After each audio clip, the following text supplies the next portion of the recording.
Henry's Freedom Box. Henry Brown wasn't sure how old he was. Henry was a slave, and slaves weren't allowed to know their birthdays. Henry and his brother and sisters worked in a big house where the master lived. Henry's master had been good to Henry and his family, but Henry's mother knew things could change. Do you see those leaves blowing in the wind? They are torn from the trees like the slave children are torn from their families. One morning the master called for Henry and his mother. They climbed the wide staircase. The master laid in bed with only his head above the quilt. He was very ill. He beckoned them to come closer. Some slaves are freed by their owners. Henry's heart beat fast. Maybe the master would set him free. But master said, "You are a good worker, Henry. I am giving you to my son. You must obey him and never tell a lie." Henry nodded, but he didn't say thank you. That would have been a lie. Later that day, Henry watched a bird soar high above the trees. Free bird, happy bird, Henry thought. Henry said goodbye to his family. He looked across the field. The leaves swirled in the wind. Henry worked in his new master's factory. He was good at his job. "Do not tear that tobacco leaf," the boss yelled at the new boy. He poked the boy with a stick.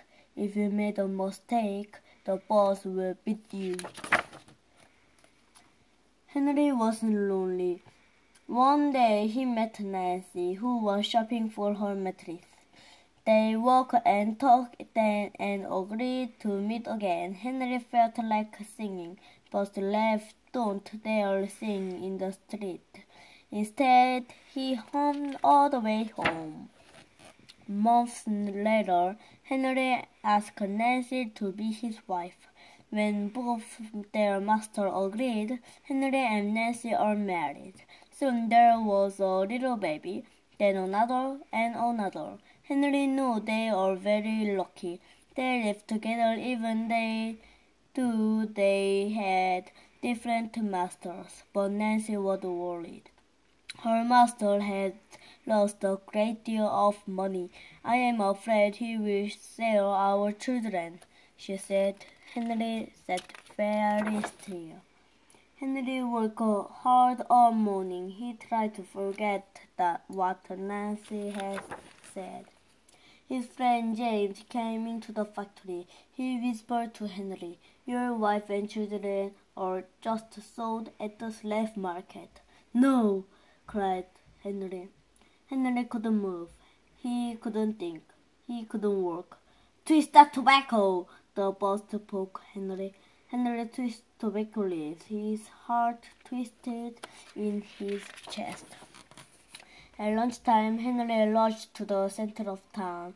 The large group of slaves was tied together. The owner shouted at them. Henry looked for his family. "Father! Father!" Henry watched his children disappear down the road. Where was Nancy? He saw her the same moment she saw him. When he wiped away his tears, Nancy too was gone. Henry no longer sang. He couldn't hum. He went to work and at night he ate supper and went to bed.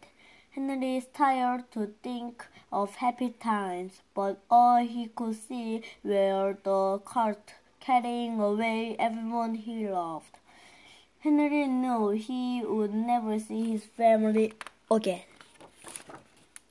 Many weeks passed. One morning, Henry heard singing. A little bird flew out of the tree into the open sky, and Henry thought about being free.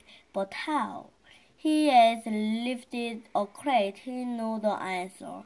He asked Jane and Dr. Smith to help him. Dr. Smith was a white man who thought slavery was wrong, but they met early the next day at an empty warehouse.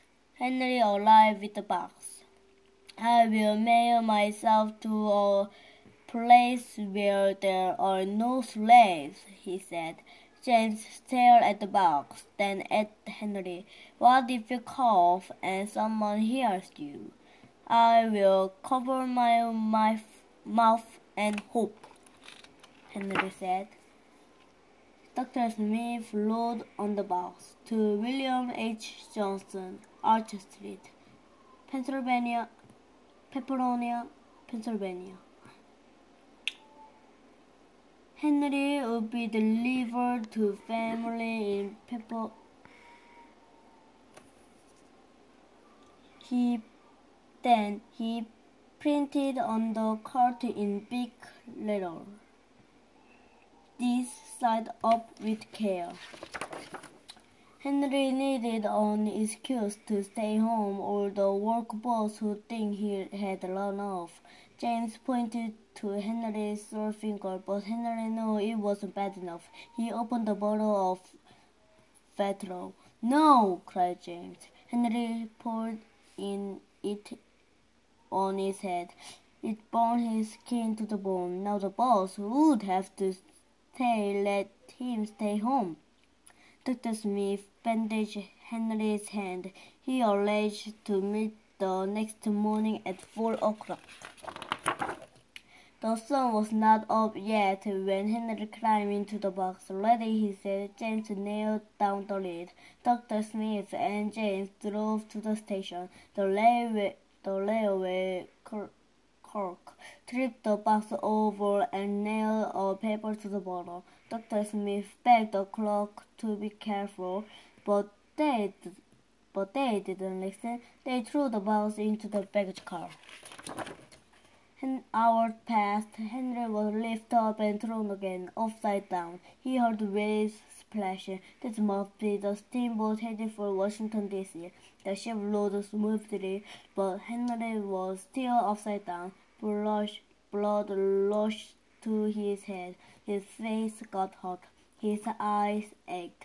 Then he thought his head would burst, but he was afraid to move. Someone might hear him. I am tired of standing, someone said. Why wouldn't we move the box and sit on it? Said another. Henry held his breath. Could they be talking about his box? Henry was pushed.